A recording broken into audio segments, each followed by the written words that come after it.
yang dimuliakan oleh Allah Subhanahu wa taala, Ramadan menjadi bulan yang paling istimewa di antara bulan-bulan yang lainnya.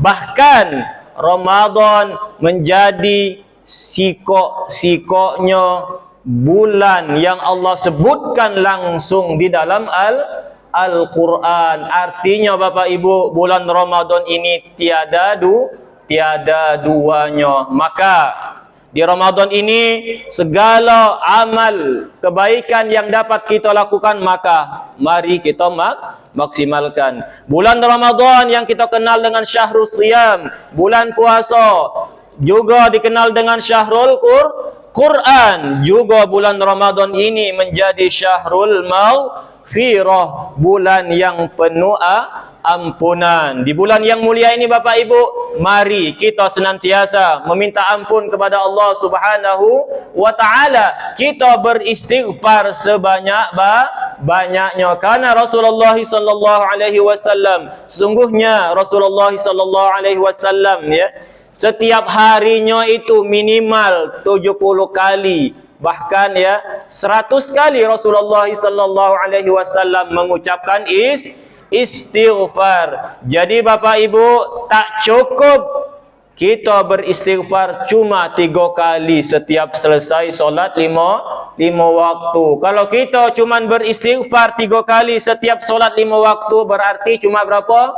Cuma 15 kali, sangat-sangat sedikit. Padahal Rasul baik 70 bahkan sampai 100 kali istighfarnya setiap hari. Padahal Rasulullah sallallahu alaihi wasallam manusia yang dosa dan kesalahannya yang telah lalu, yang sekarang dan bahkan yang akan datang, Allah Subhanahu wa taala telah ampuni. Apalagi kita ni Bapak Ibu, surga mak jelas surga tak jelas masuk surga atau tidak, Allah wa'alam bisawab. Oleh karena itu, maka di kesempatan yang mulia ini, bulan Ramadan ini, mari kita perbanyak istighfar, kita perbanyak taubat kepada Allah Subhanahu wa taala Tentang istighfar ini Bapak Ibu, kami teringat sebuah kisah yang terjadi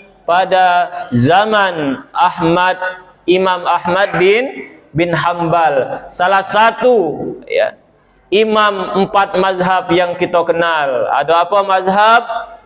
Maliki, mazhab Syafi'i, mazhab Hanafi, dan mazhab Hambali. Bapak Ibu yang dimuliakan oleh Allah Subhanahu wa taala, suatu saat Imam Ahmad bin Hanbal ini kepinginian pergi ke suatu kota yang ada di negeri Irak Bapak Ibu, kira-kira kalau kita keluar kota itu apa hajatnya Bapak Ibu? Apa Bu? Nagih utang? Apa kalau kita keluar kota itu hajatnya? Kondangan. Apa lagi Pak? Dinas. Wong kantoran yang pelat mobilnya merah, dinas. Apa lagi? Yang sekolah sekolah. Apa lagi? Jingok anak mungkin sekolah di pesantren dan lain sebagainya. Apa lagi kalau liburan biasanya? Biasanya di Lampung itu banyak mobil pelat BG Palembang. Berarti ngapa? Liburan. Tapi Bapak Ibu, Imam Ahmad ini beda. Entah Allah Subhanahu wa taala gerakkan hatinya ingin pergi ke kota tersebut tanpa ada hajat apapun. Tiba-tiba pingin pergi ke suatu kota tersebut. Allah Subhanahu wa taala yang menggerakkan hati Imam Ahmad bin Hanbal Setelah Imam Ahmad bin Hanbal mempersiapkan segala keperluan sangu bahasa gitunya pakaian dan lain sebagainya, maka sudah siap, maka Imam Ahmad bin Hanbal ini melakukan perjalanan ke suatu kota yang ada di negeri Irak yang pada waktu dulu Bapak Ibu belum ada Vario apalagi Pajero, apalagi Alphard paling banter dulu kendaraannya apa? Onta. Onta itu baik biasanya kapan dipakai? wong dagang. Nah, beliau ini melakukan perjalanan dengan berjalan kaki ya. Maka beberapa hari lamanya tibalah Imam Ahmad ini di suatu kota yang dituju. Dan sampailah beliau pada waktu malam hari di kota tersebut ya. Dan beliau mampir ke sebuah masjid untuk melaksanakan solat Isya ya. Setelah solat Isya kemudian beliau berzikir, berdoa dan lain sebagainya. Bapak Ibu, biasanya kalau kita perjalanan jauh itu biasanya ngapalah setelah itu? Rehat, ngelurus ke pinggang, berangin dikit tidak? Maka Imam Ahmad rehat sebentar di masjid tersebut. Tiba-tiba datang Bapak Ibu marbotnya, tapi bukan marbot Masjid Jami' Muhajirin ya. Didatanginya lah oleh marbot tersebut, wahai Syekh, ngapa kau rehat di sini baring-baring? Imam Ahmad bercerita bahwasanya beliau melakukan perjalanan yang sangat jauh dan numpang rehat sebentar di masjid ini. Kata beliau, kata marbot tersebut, tak boleh Syekh, silakan cari tempat lain. Maka Bapak Ibu, Imam Ahmad ini ulama yang sangat tawadhu. Beliau tidak ngaku pula. Tahu tak kau ini, aku siapa? Bangsa kita Bapak Ibu punya jabatan kira-kira mak mana? Oi, tahu tak kau aku siapa?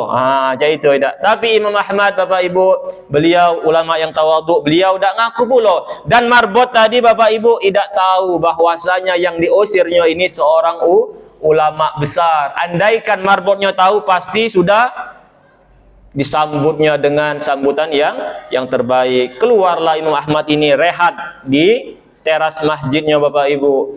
Ya. Rehat, duduk di sana santai-santai ya, sambil meluruskan pinggang. Datang lagi Bapak Ibu marbotnya, cerewet marbotnya ini rupanya ya. Ya, cerewetnya ini tak. Datang lagi ya, di sini baik marbotnya insyaallah ya, ramah. Galak ngejuk kopi di sini ya. Ya. Keluar marbot tadi, nyamperi lagi Imam Ahmad tadi, wahai Syekh, ngapa pula di sini? Bahasa Palembang rupanya ya, baca bahasa Palembang ya. Ya. Kata Syekh tersebut, numpang rehat sebentar di sini. Tak boleh, kata marbot tersebut. Silakan engkau cari tempat lain untuk istirahat ya. Maka dari kejauhan Bapak Ibu, karena tadi bebantahan bahasa kita ya, Imam Ahmad dengan marbot tadi ya saling adu argumen. Dilihatlah oleh seorang bapak ya dari bucu sana, ngelihat ke masjid sini. Ada apa itu? Cak beributan dikit ya. Didatangilah oleh bapak tersebut. Kemudian bertanya, ada apa ini? Ngapa ribut-ribut ini? Maka Imam Ahmad bin Hanbal bercerita bahwa beliau ini numpang istirahat, ya, numpang istirahat. Tapi marbotnya ini cerewetnya, tak galak, ngizin ke numpang istirahat di sini. Maka bapak tersebut nawar ke Imam Ahmad, wahai Syekh, kalau mah itu payu, yo, jaturi bahasa kita, jaturi ke rumah kami baik. Ya, ngobrol-ngobrol, maka diterimalah tawaran tersebut oleh Imam Ahmad. Pergilah bapak tersebut dan Imam Ahmad ke rumahnya yang tak jauh dari masjid ya. Maka setelah sampai tiba di rumah bapak tersebut, ya, tuan rumah menyiapkan makanan dan minuman untuk Imam Ahmad.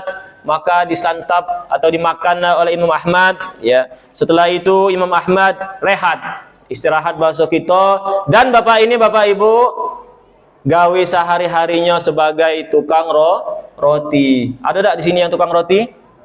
Ada ya, bos roti ya. Ya. Maka Imam Ahmad melihat aktivitas tuan rumah tersebut, bapak tersebut ya, sambil ngadon roti senantiasa beristighfar, astagfirullahaladzim, astagfirullahaladzim. Terus setiap adonan rotinya senantiasa diiringi dengan istighfar. Imam Ahmad Bapak Ibu terheran-heran melihat tukang roti tersebut. Ajib katanya, Masya Allah, tukang roti ini setiap adonannya senantiasa diiringi istighfar. Lama diperhatikan Imam Ahmad terus menerus tanpa henti. Tukang roti tersebut senantiasa beristighfar kepada Allah Subhanahu wa ta'ala. Lalu Bapak Ibu akhirnya dengan penuh keheranan Imam Ahmad ini nyamperi tukang roti tersebut. Wahai tuan, dari tadi kuperhatikan engkau ini setiap ngadon roti istighfar terus menerus. Lama kuperhatikan istighfar terus.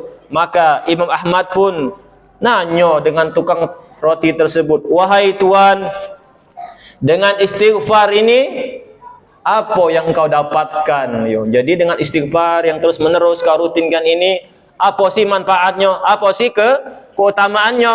Maka tukang roti tersebut berkata kepada Imam Ahmad, wahai Syekh, tidaklah aku meminta kepada Allah Subhanahu wa taala, tidaklah aku berdoa kepada Allah Subhanahu wa taala kecuali Allah Subhanahu wa taala ampunkan, Allah Subhanahu wa taala ijabah segala doa-doaku. Allah Subhanahu wa taala kabulkan segala mintaku. Lalu tukang roti tersebut, tapi wahai Syekh, ada sih kok doa yang hingga saat ini belum Allah Subhanahu wa taala kabulkan. Lantas Imam Ahmad pun bertanya dengan penuh keheranan, wahai Tuan, doa apa yang hingga saat ini Allah Subhanahu wa taala belum kabulkan doamu? Lantas tukang roti tersebut, wahai Syekh, aku sudah lama mendengar nama besar seorang ulama di negeri Baghdad, yaitu yang bernama Imam Ahmad bin Hanbal. Aku pengen sekali wahai Syekh bertemu dengan ulama tersebut. Aku sudah menahan rindu sudah bertahun-tahun. Aku pingin sekali ketemu dengan ulama tersebut. Dengan terkagum-kagum Imam Ahmad berkata, wahai Tuan, ternyata dengan sebab istighfarmu ini Allah Subhanahu wa taala datangkan aku ke kota ini. Aku adalah Imam Ahmad bin Hanbal. Bayangkan Bapak Ibu ya, dengan istighfar yang terus menerus oleh seorang tukang roti, Allah Subhanahu wa taala datangkan Imam Ahmad bin Hanbal yang tadi tak katik sebab ya datang ke kota tersebut. Ternyata sebabnya adalah dengan istighfarnya tukang roti tersebut. Apa intisari dari kisah yang kami sampaikan ini? Dengan istighfar Allah Subhanahu wa taala akan memudahkan semua urusan kita. Man lazimal istighfar ja'alallahu min kulli hammin faraja wa yarzuqhu min haitsu la yahtasib, atau kama qala alaihi salatu wassalam. Barang siapa yang senantiasa melazimi istighfar, Allah Subhanahu wa taala akan memberikan kemudahan di balik kesusahannya. Allah Subhanahu wa taala akan memberikan kesenangan, kebahagiaan, kabar gembira di setiap kesulitannya, di setiap dukanya, di setiap kesedihannya, dan Allah Subhanahu wa taala akan memberikan rezeki yang tiada terduga-duga. Jadi Bapak Ibu, apapun problem kita yang mungkin hingga saat ini jodohnya belum datang, belum kunjung, maka perbanyak istighfar. Yang hingga saat ini mohon maaf mungkin sudah lama menikah, 5 tahun, 10 tahun, bahkan belasan tahun, mungkin puluhan tahun, belum juga diberikan oleh Allah Subhanahu wa taala anak keturunan, maka perbanyak istighfar. Yang lagi seret nyari gawe dan lain sebagainya, maka solusinya perbanyak istighfar. Wastaghfiru rabbakum innahu kana ghaffara yursilis samaa'a 'alaikum midrara wa yumdidukum bi amwalin wa banina wa yaj'al lakum jannatin wa yaj'al lakum anhara. Maka beristighfarlah, sesungguhnya Allah Subhanahu wa taala Maha Pengampun, dan Allah Subhanahu wa taala akan menurunkan hujan bagi kalian. Allah Subhanahu wa taala akan memberikan harta. Allah Subhanahu wa taala akan memberikan anak keturunan, dan Allah Subhanahu wa taala akan memberikan kepada kalian kebun-kebun yang sungai mengalir di bawahnya. Mudah-mudahan Bapak Ibu, dengan istighfar yang kita senantiasa panjatkan kepada Allah Subhanahu wa taala, Allah ampunkan segala dosa dan kesalahan kita. Allah Subhanahu wa taala ijabah segala doa dan hajat kita kepada Allah Subhanahu wa taala. Amin ya rabbal alamin. Barakallahu li wa lakum fil Qur'anil azim wa nafa'ani wa iyyakum bima fihi minal ayati wa zikril hakim. Barakallahu fikum. Assalamu alaikum warahmatullahi wabarakatuh.